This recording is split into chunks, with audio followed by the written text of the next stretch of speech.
Well, good morning. Welcome to IBC. I'm glad you're here this morning. Frankly, I'm glad I'm here this morning. And the reason is because I know that every one of us are only here this morning because of the goodness of our God that we just sang about. That God has granted each one of us in this room this beautiful gift that we call life. And we should never take that for granted. God wants us to use every week, every day, every hour of it to bring good and to bring glory to his name. We should not waste one moment of this life we've been given. You may have seen that Jimmy Carter was in the news this past week. He is 95 years old. He has lived longer than any other U.S. president in all of history. And the reason he was in the news is he fell and he fractured his femur. But I don't think it was the fracturing of the femur that got him in the news. It was because he insisted that his people get him to his church that Sunday because he's teaching a Sunday school class and he's in the middle of a series on Job and he didn't want to miss his teaching. And I love this quote from him. He says, "I have one life and one chance to make it count for something. My faith demands that I do whatever I can, wherever I am, whenever I can, for as long as I can, with whatever I have, to try and make a difference." Don't we all want that? Don't we all want our lives to matter? But here's the deal. We are here on a limited amount of time. Psalms 90 says we get 70 to 80 years at best. The Huffington Post ran an article not too long ago that talked about just the average lifespan is around 78. And then they broke down the average American life into the years that we spend doing different activities. Now, can you guess what the number one activity you will do over your lifespan? Sleep, right. 26 years of your life will be spent sleeping. Some of you are racking up some time right now, and so as I speak, so good for you. But you will also spend 7 more years just trying to go to sleep. So an astonishing 33 years of your life will be spent in bed. Now, number 2 on the list, you can probably guess from the topic today, is work. You will spend 14 years of your life at work. And for those of you that are just curious, or you might end up in a Trivial Pursuit game at one point and you want to know number 3 and 4, I'll just tell you. Number 3, you'll spend 11 years of your life on screen time. And number 4, they said you will spend 4.5 years of your life eating. Now, I think I surpassed that just 2 weeks ago in my lifetime because Kathy and I went on a 10-day cruise. And I just did some calculations and figured 10 days and 24 hours a day of eating. I've just now added 240 hours of eating. And I was eating things I didn't even know what they were. I was eating things I didn't like at all. But it's just this convergence for me between my love for food and my need to get the most out of what I've spent my money on because I'm cheap. And so, sure, you want to feed me Scotch egg and baked beans for breakfast? I'll take it, right? Paella, I don't know what that is, but I'll have a bowl. That fried artichoke heart, it looks terrible, but I'll take a bite. And it was terrible, it turns out. But on average, 14 years of your life will be spent working at a job somewhere, bringing home a paycheck. And you say, well, man, that doesn't sound like a lot. I thought I spent about 14 years just last week at my job bringing home a paycheck. But that's a lot. And when you broaden the definition of work and you include time spent at school and volunteer time and time raising children at home, I've seen estimates as high as up to 50% of your life will be spent working. That is a big chunk of your life. And as Christ followers, we have been called to make the most of the time that we've been given, to use it wisely, to use it intentionally for his purposes. Paul writes this, "Be careful how you live. Don't live as fools, but like those who are wise. Make the most of every opportunity in these evil days. Don't act thoughtlessly, but understand what the Lord wants you to do." Another translation says it this way: take full advantage of every day as you spend your life for his purposes. We're in the 4th week of our series that we're calling Questionable. And we're basing it on Peter's instructions to us as Christ followers to always be ready to give an answer to everyone who asks you to give a reason for the hope that you have in Jesus. And to give an answer, I think, implies that somebody has to be asking a question.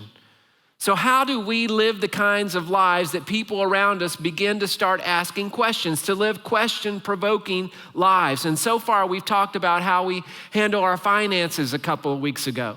Last week, Barry talked with us about how we handle and navigate this circus that we call politics.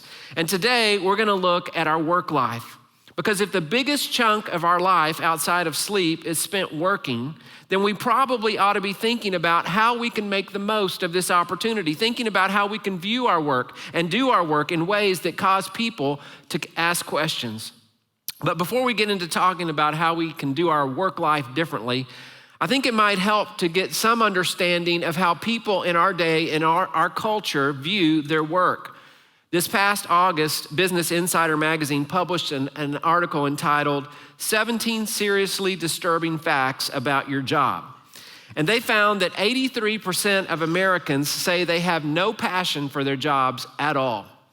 80% of Americans say they're outright dissatisfied with their jobs. 1/3 of managers in the UK say they're losing their sense of humor because of work. Now, I didn't know they ever had a sense of humor, but now they're losing it. And nearly 60% say their jobs are making them insomniacs. 1/4 of American workers say work is the #1 source of stress, and in the US, work-related stress is estimated to be the 5th biggest cause of death. I mean, you hear people say, my job is killing me. It might actually be true. Forbes magazine published a similar article last year, and they reported that 58% of people say they trust total strangers more than they trust their own boss. And then one little side tidbit that I loved is they said still one of the most recognizable songs from the 1980s was Loverboys, and I want you to sing this with me. Everybody's looking for the weekend, right? Which may reveal something, and that was pretty weak, by the way, may reveal that something about how many of us feel about our jobs. You saw in the bumper video in today's lesson this reference to the Sunday Scaries. And the young guys and girls that set this worship thing up sent that bumper to me earlier in the week, so I'd kind of have a heads up of what's being said. And I got to be honest, I looked at it, I thought, I don't even know what the Sunday Scaries are. I had to go Google that. But it turns out it's a real thing. NBC News did a story on this, and they said the term Sunday Scaries describes this feeling of anxiety that builds up over a Sunday afternoon and night just thinking about the next week. According to a survey that was conducted by Monster.com, up to 76% of Americans self-report having really bad Sunday night anxiety. It starts around 3 o'clock when you start thinking about all you have to get done this next week, and it's all you want to do is go crawl in bed and pull up the covers in a fetal position and never come out. There's even a new term called Smonday. Now, Smonday is that point on your Sunday when your anxiety over Monday begins to overpower your ability to enjoy the rest of your Sunday. So some of you may already be in your Smonday right now. And there's a whole collection of memes out there that kind of try to capture the sentiment of what this Sunday Scary is all about. I put some together for you to see this morning. My favorite one is the one in the top right corner where the guy Monday is running up to hit the guy that's Sunday, just relaxing on the end of the cliff. But that's a quick overview of how many Americans view work. Aren't you glad you came to church this morning to be encouraged? And look, while it can sound kind of gloom and doom and depressing, I think there's a bright side to all of this because I think it gives the opportunity is just wide open for those of us who follow Christ to step into this space that we call work every week and really stand out, really shine, really make a difference, a positive difference for people around us in the way that we do our work. And so I want to present today some of the conventional wisdom when it comes to work in our day, and then offer a different, I believe, a better alternative for those of us who follow after Jesus. And beginning with all of this, I want to just talk about our understanding of work and what work is. Because unfortunately, I'm afraid many people in our day view work as a punishment. That even many people of faith believe that God is somehow giving his cosmic retribution back to us for Adam and Eve's fall in the beginning of time. But the truth is that work was part of God's original design before sin, before the fall. Scripture teaches that work is actually a blessing. It's not a curse. Yes, work itself has been cursed. We know that from Genesis 3, that after sin comes into the picture, we read some very disheartening words that God speaks over Adam and Eve. He says, "Cursed is the ground because of you. Through painful toil, you will eat food from it all the days of your life. It will produce thorns and thistles for you, and you will eat the plants of the field. And by the sweat of your brow, you will eat your food until you return to the ground, since from it you were taken. For dust you are, and dust you will return." See, something is now off in our relationship with the ground, in our relationship with work. We know this. What once was life-giving has become painful toil, and thorns and thistles are symbolic for all of the frustration and the angst that plague all of our human endeavors. That even today, if you are in your dream job, it is still marred with things like office politics and gossip and too much to get done in one day. I mean, call me Debbie Downer, but it's official. Work is cursed. Womp, womp. But again, work itself is actually a blessing. In fact, work was the very first blessing that God spoke over all of humanity. Look at it in Genesis 1. It says, "God blessed them and said to them, be fruitful and increase in number. Fill the earth and subdue it. Rule over the fish in the sea and the birds in the sky and over every living creature that moves on the ground." And then in Genesis 2, it says, "The Lord God took the man and he put him in the Garden of Eden to work it and to take care of it." Work was part of the perfect world that God created. And then in Genesis 3, sin enters the picture. And John Mark Comer, who's an author and wrote the book Garden City, makes the point that in many ways, we ought to be thinking of work the same way we think about childbearing, because both of these were cursed during the fall. He says, but in childbearing, we don't say that children are the curse, or, at least we shouldn't out loud anyway, right? Because the reality is children are the blessing, are a blessing. We all know that. But because of sin, childbearing is now painful and parenting is hard and it's difficult. But it's still this good and beautiful thing.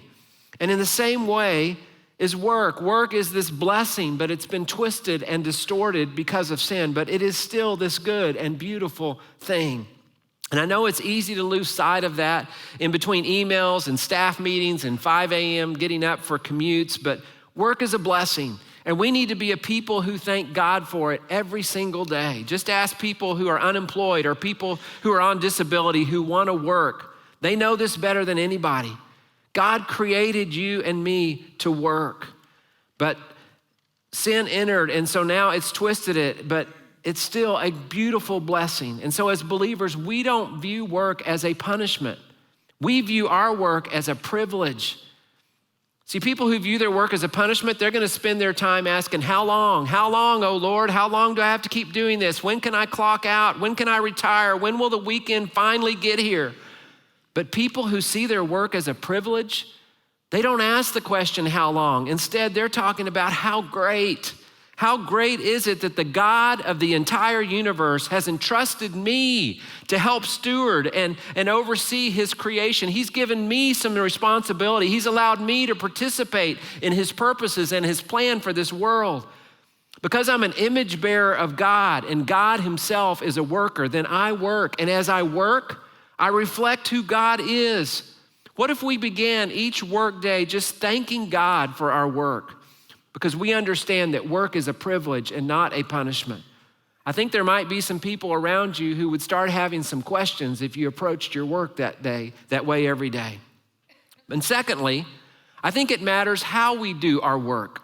I think most people see their work as an obligation, as a duty. It's not pleasant, it's just part of life. I gotta do it, I got bills to pay, so I'm gonna go clock in, I'm gonna get my paycheck so I can pay those bills. But here's the problem. People who see their work as an obligation, they will always be asking the question, how much? How much do I have to do? How much is enough for me to get by? How much is required for me to keep this job? Because I will do that much, but I'm not gonna do much more than that. But we as believers are called to so much more than spending up to 50% of our lives just trying to get by. As Christ followers, we're called to offer every part of our lives, including our work lives, as an offering to God. Romans 12 says, "Therefore I urge you, brothers and sisters, in view of God's mercy, to offer your bodies as a living sacrifice, holy and pleasing to God. This is your true and proper worship." I like the way Eugene Peterson says it in the Message. He says, "So here's what I want you to do, God helping you. You take your everyday, ordinary life, you're sleeping, eating, you're going to work and walking around life, and you place it before God as an offering. Work is not simply our duty, it's our act of worship. It is our offering, and it deserves our best because of that. That's why Paul says, whatever you do, work at it with all of your heart as if working for the Lord, not for human masters, since you know that you will receive an inheritance from the Lord as a reward. It is the Lord Christ that you are serving." And remember, the people Paul is writing to here in this passage, a whole bunch of them are working in places and positions that they didn't choose and wouldn't have chosen for their lives. But Paul is reminding them that in the kingdom economy of God, regardless of how much you make, regardless of how prestigious your job is or is not, that this matters. So give it everything you've got. God has you there for a reason. And you say, "I don't know, Craig, you don't know what I do." It doesn't matter. He just said, whatever you do, work at it as unto the Lord. So it's not just about your boss. It's not about your company or your paycheck or even about you. We're actually doing this for the Lord. This is our offering. And people who see work as their offering don't ask the question, how much do I have to do? But instead, they start asking, how much more can I do? How can I serve the people around me more? How can I help promote and advance the mission of this organization better? Because we understand, regardless of who we report to, ultimately, we are reporting and working for the Lord. And He deserves only our best because that's all He's ever given to us. If you want a case study of the perfect worker, just look at Jesus Himself. He spent the first 90% of His life doing what? Working at a job. I mean, think about it. In the carpenter shop with his dad for 30 years, he wasn't casting out demons or walking on water or healing people. He was making tables. And my guess is they were some of the best tables that money could buy, because I don't think he was, doing shortcuts. I don't think he was sloughing off. I don't think he showed up late to work or complained about the long hours or watched cat videos when his dad left the workshop. My guess is he gave it his all. He gave it his best effort. The great reformer Martin Luther once was approached by a man who enthusiastically announced, "Hey, I've become a Christian," and wanting desperately to make his life matter for God. He said, "What should I do now?" to Luther. And I love Luther's response, because this guy's probably thinking, should I go into ministry? Should I be a traveling evangelist? Should I become a monk? What should I do with my life? And Luther just said, "Hey, what is your work now?" And he said, "Well, I'm a shoemaker." And then he said, "Well, then you go make a good shoe and you sell it at a fair price." See, we probably don't need a whole bunch more pastors and preachers and ministers. You know what we need more of? We need people who are bankers and teachers and plumbers and doctors and lawyers and construction workers and students and stay-at-home parents who love Jesus and show up to work every day with the understanding that this matters to God, and their work is done well and it's done with excellence, and it's this beautiful offering to the God that we love. Martin Luther King once said this: "No work is insignificant. All labor that uplifts humanity has dignity and importance and should be undertaken with painstaking excellence." We ought to be asking every time we walk through the doors of our workplace, how can I exceed expectations here today? How can I add more than I'm already adding? And some of you are beginning to protest, "Wait a minute, Craig, there's no way I could possibly," now you're stepping on my toes. "There's no way I can add more to my job. You don't know what I do. I mean, my workday is full. I can barely get done what I'm already doing." And you're right, I don't know what you do. But I'm just gonna guess that maybe you could add a little bit more. And I'm gonna step on my own toes a little bit here, but let me just ask this. What if, just imagine with me for a minute here, what if tomorrow you did not do any time, 0 time on social media during your workday? You think you might add a little time to your day? Come on, be honest. We're in church. You don't want to lie in here. And don't tell me you don't spend any time on social media during your day at work. Because look, if you've never looked at your Facebook page or scrolled through your Instagram or checked your fantasy football or clicked on that ad at the side of the screen that sends you down some rabbit trail because you just got to see what Marsha Brady looks like today, or you want to see what some theme park that's been deserted looks like, or you've never checked your personal email, if you've never done any of that, well, then congratulations. We have a Hall of Sainthood that we are opening up today. You're going to be the first inductee. So come on up, we'll get your picture made and hang your picture on the wall. But the Bureau of Labor Statistics estimates this. The average worker spends 44 minutes a day checking social media on the job. Another whole hour is spent just scrolling through news feeds.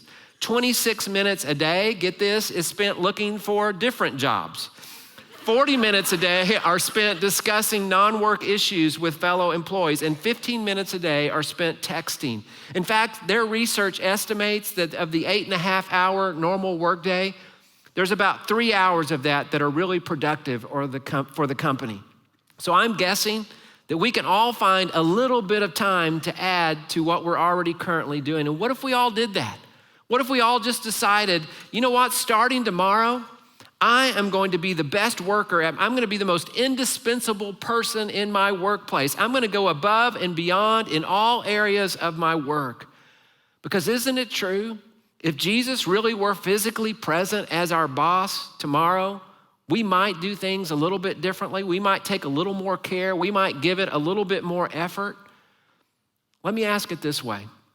Are there things that you are regularly doing as a part of your work only because you follow after Christ?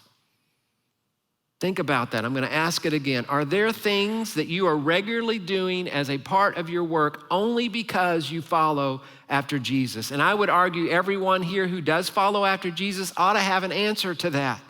And if you don't, that'll give you a good place to start tomorrow when you don't get on your social media, what you're going to do with that time. Because there ought to be things we're doing at our work only because we follow after Jesus. And if we did that, don't you think people might start asking some questions? Our work is a privilege. Our work is our offering. And when we begin to view it that way, we understand this 9 to 5 or 8 to 6 or whatever portion of the day you give over to your work. This is an opportunity. This is an opportunity to put in a good word for Jesus. This is an opportunity that we've been given stewardship over. And even in the beginning, I said before sin, no death, no sickness, no sorrow, pure paradise. Adam and Eve had a stewardship. They had a responsibility. That's how God saw work in the perfect world, that they would make this contribution to his world. And I believe it's how God sees work in an imperfect world. It's our opportunity to wake up in the morning, to live with purpose, to make a contribution to God's world. It's an opportunity for us to shine for Jesus. Jesus himself said, "Let your light so shine before others that they see your good deeds and they glorify your Father who's in heaven." I love the way one of my favorite pastors talks about all of this. His name's Louis Giglio out of Atlanta. And he says it's time that we Christians quit thinking of our workplace as some sort of prison and recognize that our workplace is our platform. Don't many of us think of work as a prison? It's like we show up and the warden buzzes us in, bzz, we go in and they put the shackles on us and they escort us down to our cell, which is our cubicle or our desk or wherever we do our work, and they stand over us and they watch us, and maybe they give us a 10-minute break, a bathroom break, but we got to get right back to work. And at the end of the week, if we're lucky, if all's gone well, they'll come in, "Congratulations, you've been given furlough for the weekend, you can go see your family, but make sure you're back on Monday morning bright and early." Work is not a prison. We have to recognize that our work is our platform where we can influence the entire world. This is the space that God has placed me in so I can bless people and care for people and hopefully one day point them to Jesus. Yes, work is about fulfilling tasks and finishing projects and taking care of business, but isn't it mostly about people? And we ought to be looking for ways to help and care for and love on those people that God has given to us in our workplaces. One of the interesting findings from that Forbes study that I mentioned earlier is the disconnect between managers and employees about what motivates them to do their best work. They found that managers believe that the best way to inspire good work is closely tied to pay and promotions and training. But the employees themselves, when they were asked, said something totally different. They said, hey, the greatest way to inspire me to produce great work is just through simple recognition and appreciation. See, it all goes back to how we treat people, how we love people. Because look, I know deadlines have to be met, projects have to be completed, paychecks, they're a good thing, I get it. But in the end, when it's all said and done, in the eternal scheme of things, those deadlines and projects and paychecks, they're not gonna really matter all that much. But what will matter are the souls, the lives, the eternal destinies of those people that you come in contact with, your coworkers, your vendors, your customers, your clients, your students, the people you brush up against every day.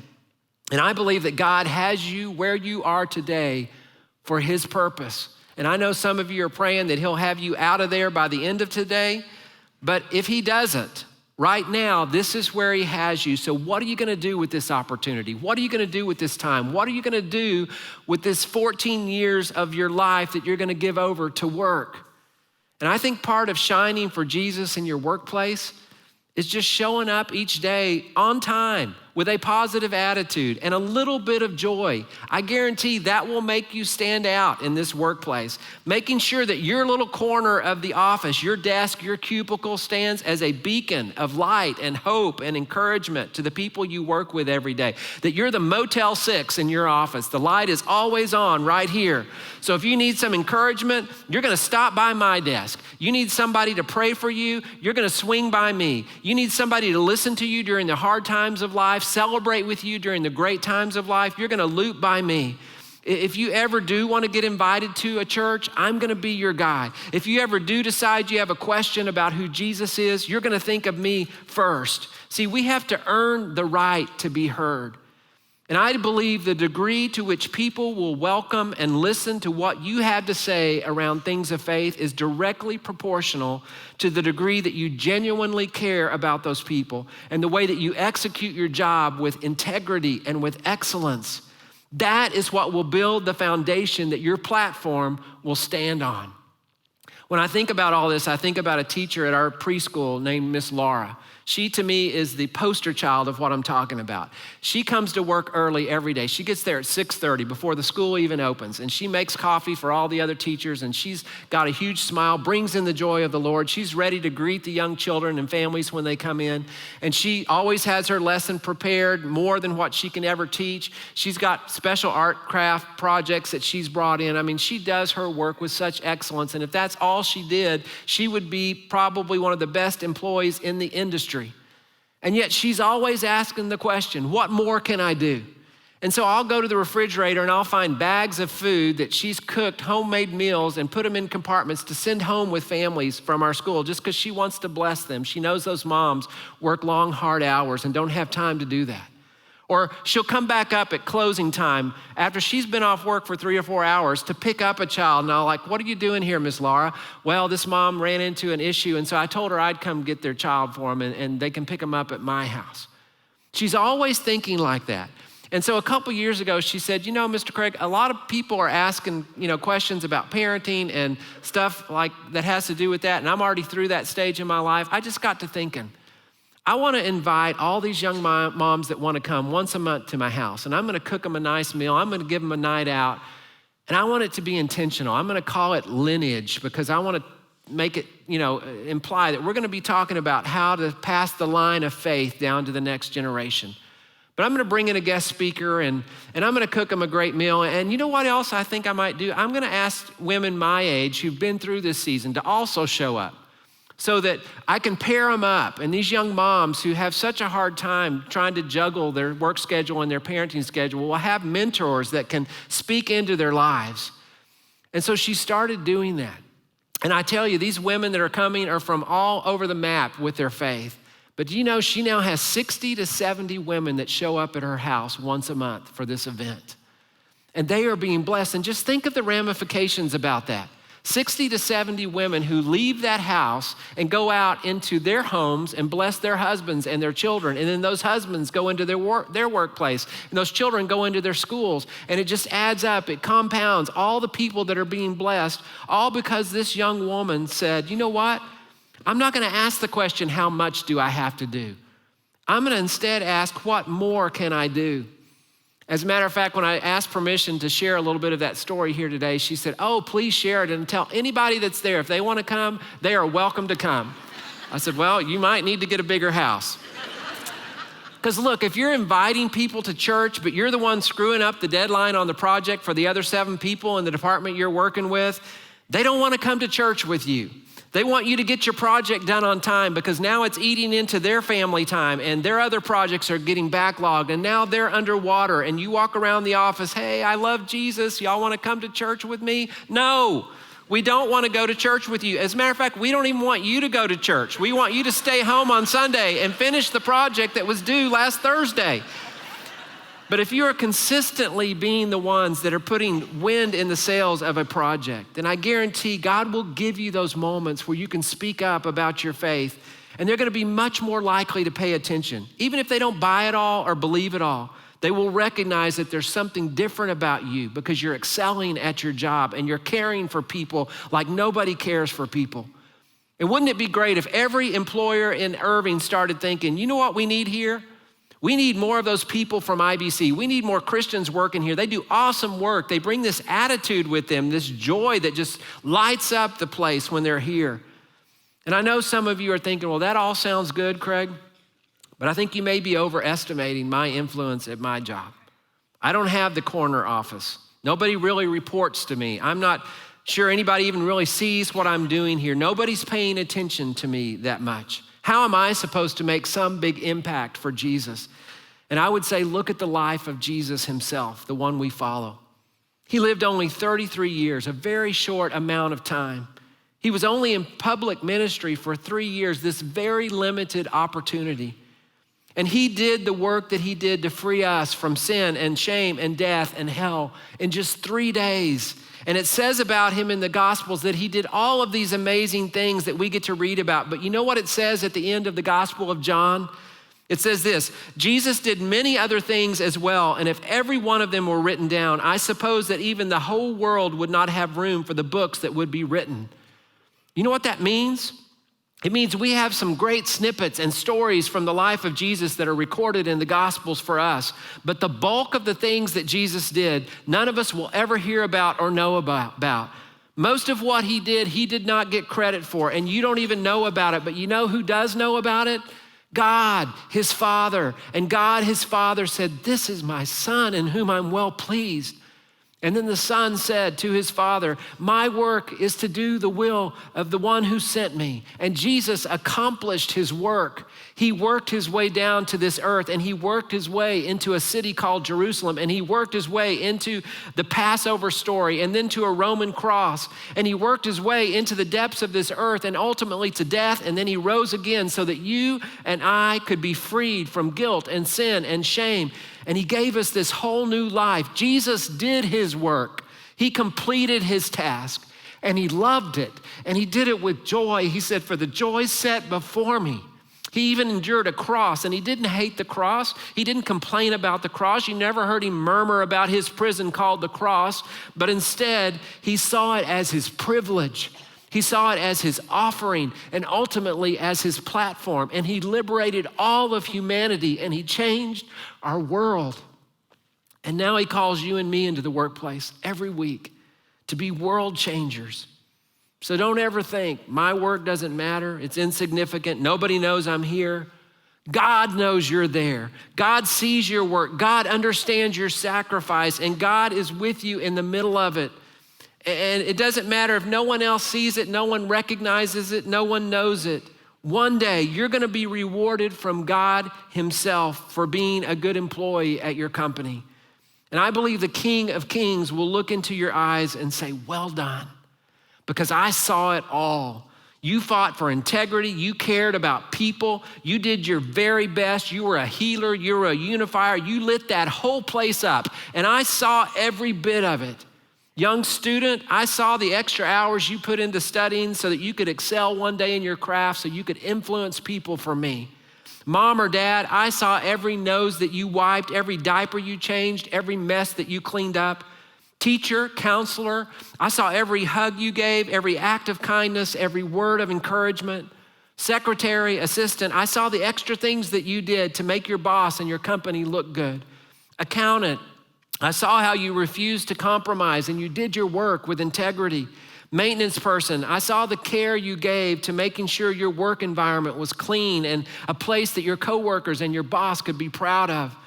Banker, lawyer, sales clerk, construction worker, pilot, police officer, fireman, I saw it all. And then you will hear those words from Jesus that we read about in Matthew when he said, well done, my good and faithful servant. You have been faithful in handling this small amount. So now I'm gonna give you many more responsibilities. Let's celebrate this together. You talk about a great office party to beat all office parties, that's gonna be it. So tomorrow morning, you will wake up and you will begin your workday only by his grace. And this is your privilege, and this is your worship, this is your offering, and this is your platform. And as we close, I just want to encourage us tomorrow, as you wake up, before you ever put your feet on the floor, when you're still laying in your bed thinking about the job or the task that you have to get done tomorrow, you're still groggy looking at the ceiling, will you just pray about three simple things tomorrow? First, will you pray for a spirit of thankfulness for the job itself or the task that you have to get done and for the opportunities that God's gonna give you during the day? Second, will you pray for blessings for everyone that you're gonna deal with in your day? Your boss, your coworkers, your vendors, your customers, your students, your clients. And finally, will you pray the prayer of that great prophet Isaiah? Here I am, Lord. Send me out. Send me into the workplace for you today. And you watch as God answers that prayer. And we're gonna get to come now, we're gonna get to celebrate the completed work that Jesus did on our behalf, that he went to a cross for us so that we could enjoy this beautiful life that he has given to us, that he's granted to us.